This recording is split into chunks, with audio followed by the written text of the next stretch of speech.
And it was in the demonstration of the reactor working where it caught my attention to where this is technology that doesn't even exist. So, I mean, that was the first time I knew that this is really something different. What was it? What was it? What was it about this reactor that made you think that it didn't exist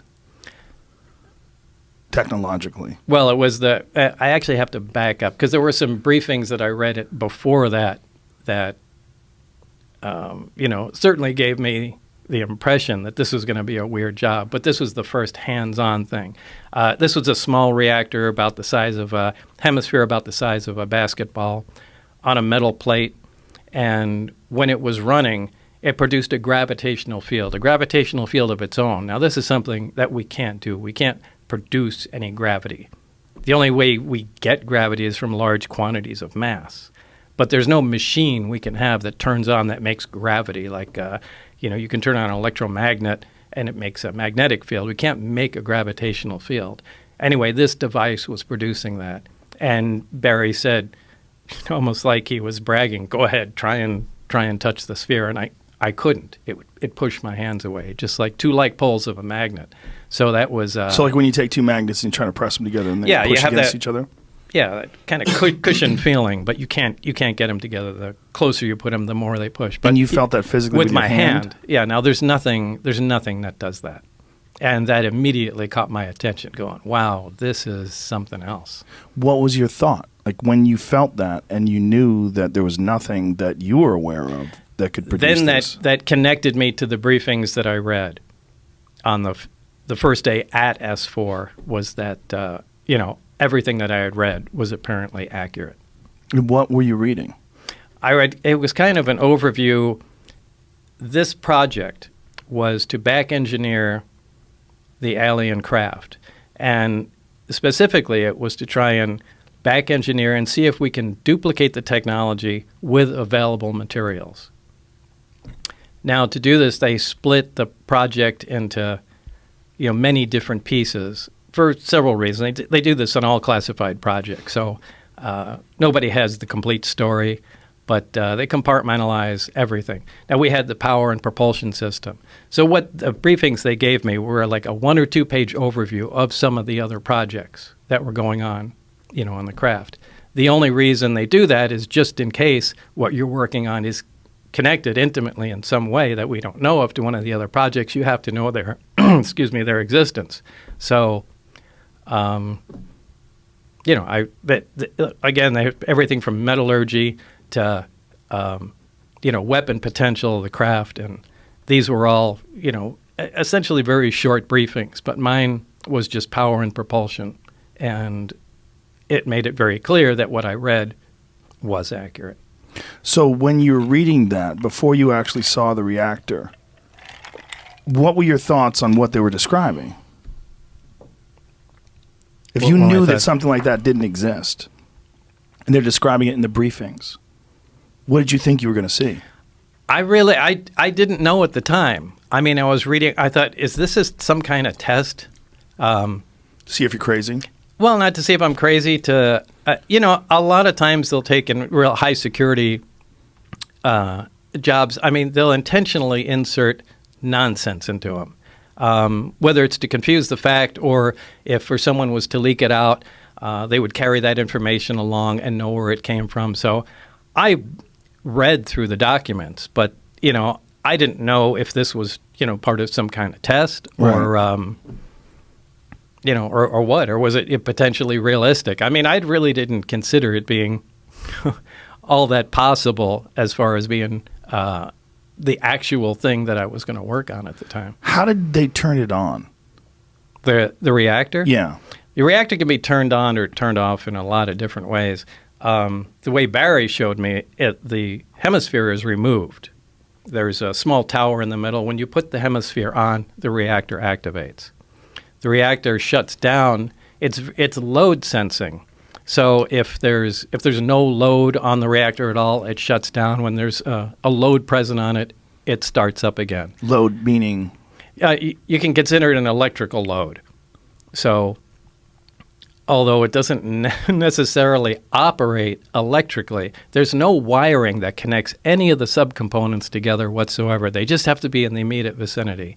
It is, but the stuff is borderline magic, and that's essentially where we left it. When I left the project. So there was no progress made. There was some progress. I mean, we did identify, at least we think, some processes and had a rough idea, we think, of what was going on. But I think this is a problem that they've had for a long time.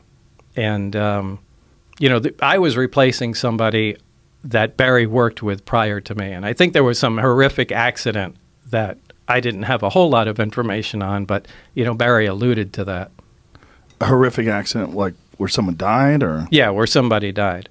Because they were trying to tamper with things or figure out how something worked? Yeah, the reactor in particular.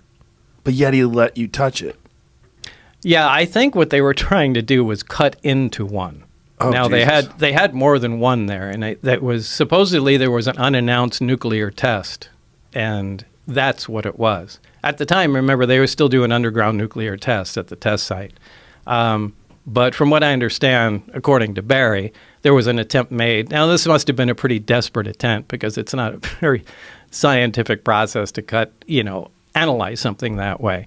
But it looked like they used a plasma cutter or something like that to cut into an operating reactor. How many of these things did they have?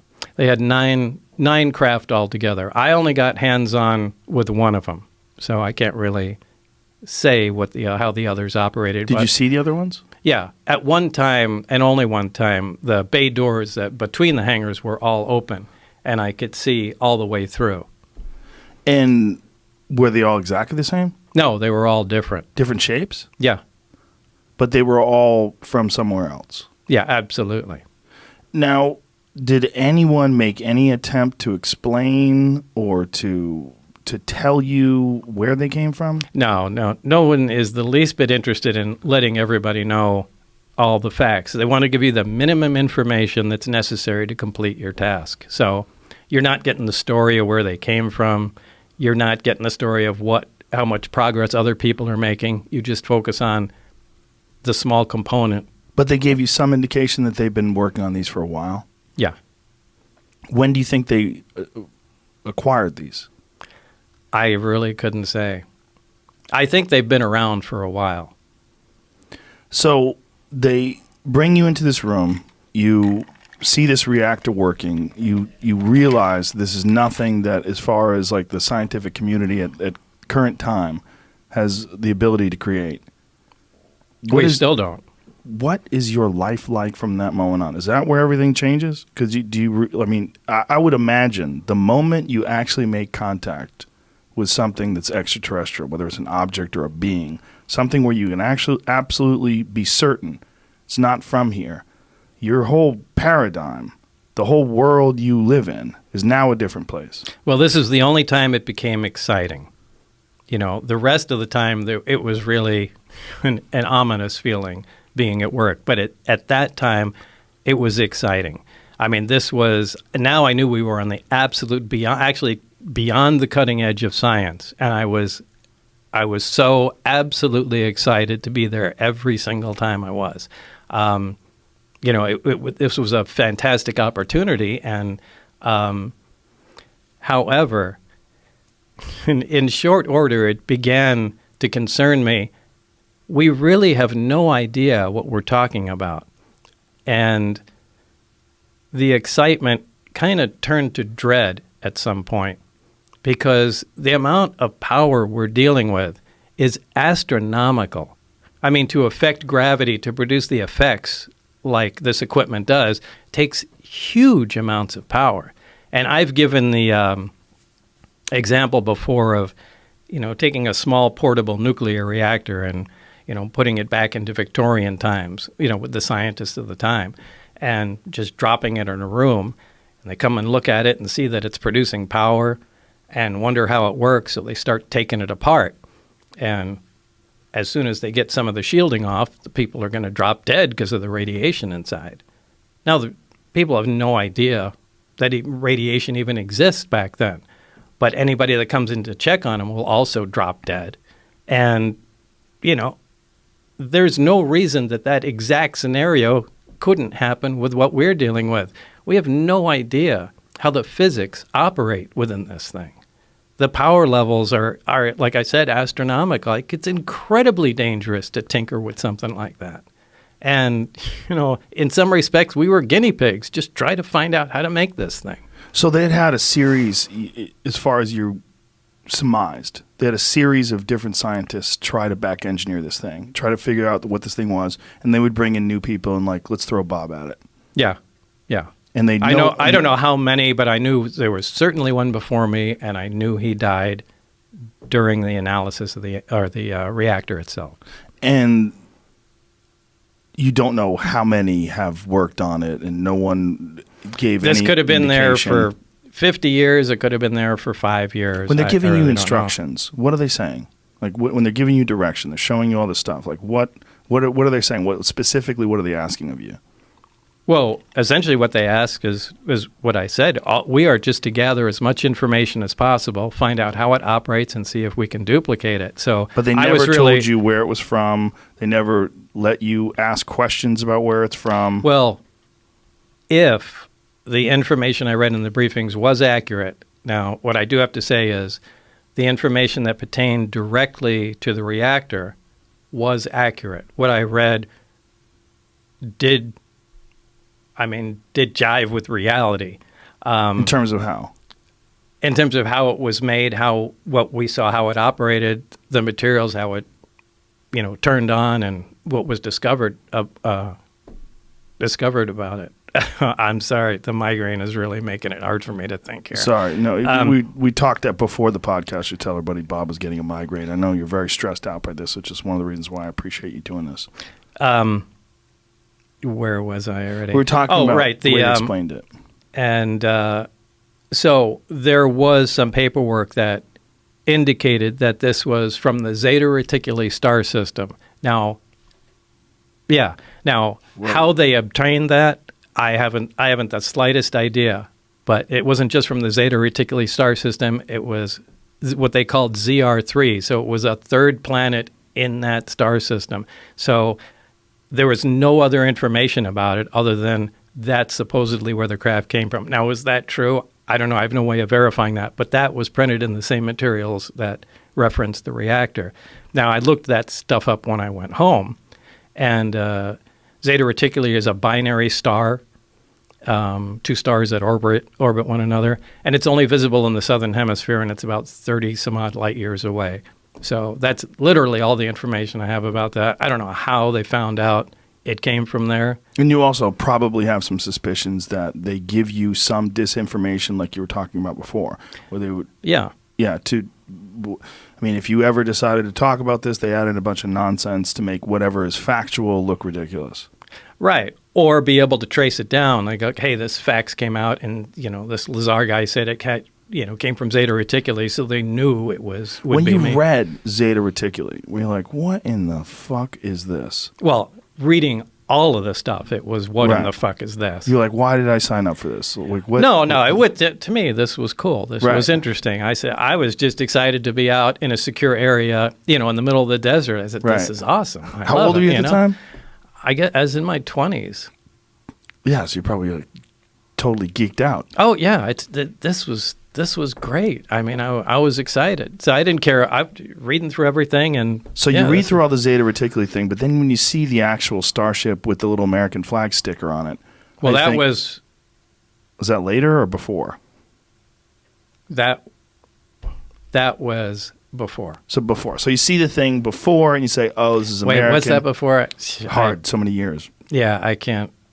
Either way, it doesn't matter. The days have fused together. It's so hard to separate what happened in each visit to the place. Do you remember the thought process when you read that it's from Zeta Reticuli?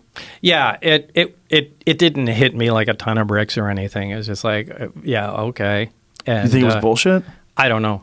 You just were like, okay. Now I don't. I mean, because when I read it, I hadn't verified anything. And this was just a bunch of stuff I was reading. And I thought maybe after this, they're just going to give me a test and see what I can remember in crazy information. And then it would. But like I said, when I finally went in with Barry and had hands-on experience with what they were talking about, it took on a completely different meaning. So there's a plate, there's this thing that looks like a half a basketball, and when it's on, you can't come anywhere near it. You can't touch it. Right. What is gravity about that? Like the concept of gravity to most people is gravity is bringing something towards it. Right. Well, I guess you would say it's anti-gravity. Mm-hmm. It's gravity shifted 180 degrees. It's, anti-gravity. And did they have any understanding about what could possibly create this effect?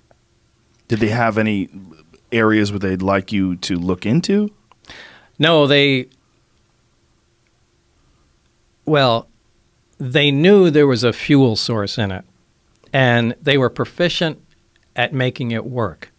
And again, my analogy to something like this is you can drop a motorcycle off in the wagon train days and just leave it with the keys parked outside, somebody's place.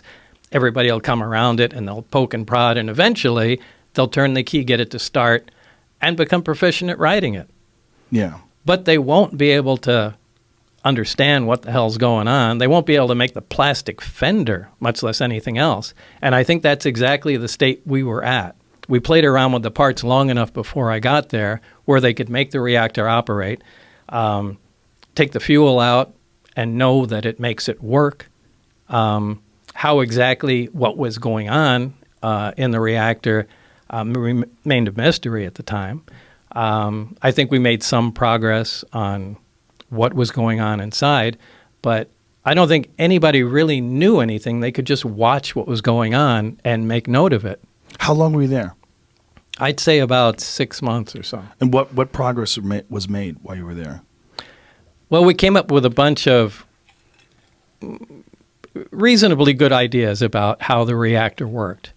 And one of them was the square base of it was essentially like a cyclotron, which is a small particle accelerator, a circular one. Particle accelerators, linear particle accelerators are just a, long tube essentially, and they accelerate particles with high voltage and, radio frequencies till they reach high speeds. But a cyclotron does that in a small circular area. And there's this very heavy element fuel, element 115, something that wasn't on our periodic charts at the time. But it is now. It is now, yeah. When did it become on the periodic table now, the way the charts now? I don't remember. Do you remember when they... 2004, Darmstadt, Germany, I think is where they first fabricated 4 atoms. They lasted 220 milliseconds with the atoms. It's nothing, right? And then it later was discovered a couple more times they could fabricate it. Then they gave it a place then on the periodic chart after that, called it moscovium. So they told you about this stuff in 1982? Yeah, well, no, we kind of 1982. What year was this? It was 88 and 89 when I was there. Oh, okay. 82 is when 82 was when you were at Los Alamos. I'm sorry. Yeah. So 88, 89, they told you about this stuff. So this was not like... No, they didn't tell me about it. That's one of the things that this group came up with. The God, I keep losing my train of thought with this thing. So this one area, this element 115 was the fuel. Yeah, it was the fuel.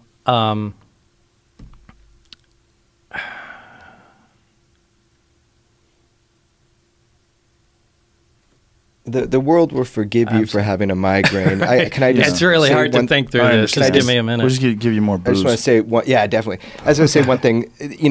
But for the last 30 years, people have just been on the attack on Bob, getting to know him, the personal effects on his life. It's really hard to understand unless you meet his family and his wife. I mean, this is the last thing he wanted to fucking do, was have to talk. Yeah, we should explain that, Jeremy, that you and I had this conversation. I watched your documentary. We had this conversation, and I said, I have to talk to him. Yeah. The document, there's been detractors. There's been a bunch of people that called bullshit on many of the things that you've said, but over time, many of the things that you talked about, even in the 80s, have proven to be true. Things that people said were not true were proven to be true. Element 115 was one of them, right? Right. Element 115, the fuel they had, was stable. In other words, it didn't decay. It wasn't emitting radioactivity. When they synthesized 2 or 3 atoms of the 115, it did decay. and it was not a stable element. So they're kind of two different things. But this is kind of typical. Elements always have, or pretty much always have, stable isotopes and unstable isotopes. Like I think cesium has like 30 unstable isotopes to it. So, hydrogen, for example, you're familiar with hydrogen gas. It's stable. It's not radioactive. But there's also two other types of hydrogen, deuterium and tritium. And deuterium isn't radioactive. It's another stable isotope of hydrogen. But tritium is radioactive. Now, they're all hydrogen, but they just have different amounts of neutrons. So it's the same thing with other elements and element 115. Depending on the amount of neutrons it has, designates the isotope, but it's 115. They will continue to take or experiment and try and make 115 at different isotopes, and I'm sure eventually they'll come up with a stable version, but it's the stable version that has the properties that we're talking about. So they somehow or another had acquired a stable version. Did they say that the stable version had come with this craft? Yeah, it absolutely came with the craft, yeah. So at the time, you having a firm knowledge of the periodic chart and knowing what was real and what wasn't real, what was your reaction to having this stable element 115 that wasn't even supposed to exist? Well, everything was impossible. Right. I mean, down to the metal. I did get a chance to look inside the craft on only one occasion, and this was important because where the reactor sat might have been critical to how it operated, since everything operates without any interconnection, so the placement of components might be critical. So they allowed me to go inside and look at it. Again, I forgot where the hell I am. So you're going into this craft, and what are you thinking when you're inside of it? Like, what are you seeing? It's a very ominous feeling because there are no, first of all, everything is one color. It's like a dark pewter color, and there are no right angles anywhere. It's as if somebody took, I've said this before, somebody took a model and fashioned it out of wax and then heated it just for a short time so everything melted. Everything looks like it's fused together. Everything has a radius of curvature where two items meet. It's a really weird looking thing, but there was almost nothing other than a small foldable hatchway that looked recognizable. Everything was really unworldly, to pick on it, a way to describe it. So you get inside this thing, and it's designed for something that's much smaller than a human being. Yeah, you can't really stand up till you get to the very center of it. And how tall are you? I'm 5'10". And what do you think this was designed for? I'd say something close to half my height. Wow. So these little 3-foot tallish creatures. Yeah, and the seats were small too. I mean, obviously it was made, for something small. But there is no, there's nothing else in there. There's just seats, the reactor, and some of the subcomponents. There's no control panels. There's no bathroom. There's no decorative components or artwork or anything that you would recognize or trim. I mean, it's just a very bare bones thing. You're not seeing any screens? Well, there are archways around it that are part of the superstructure, and one of the archways can become transparent. When I was in there was another group working on one of the archways, and you could call that a screen, more or less.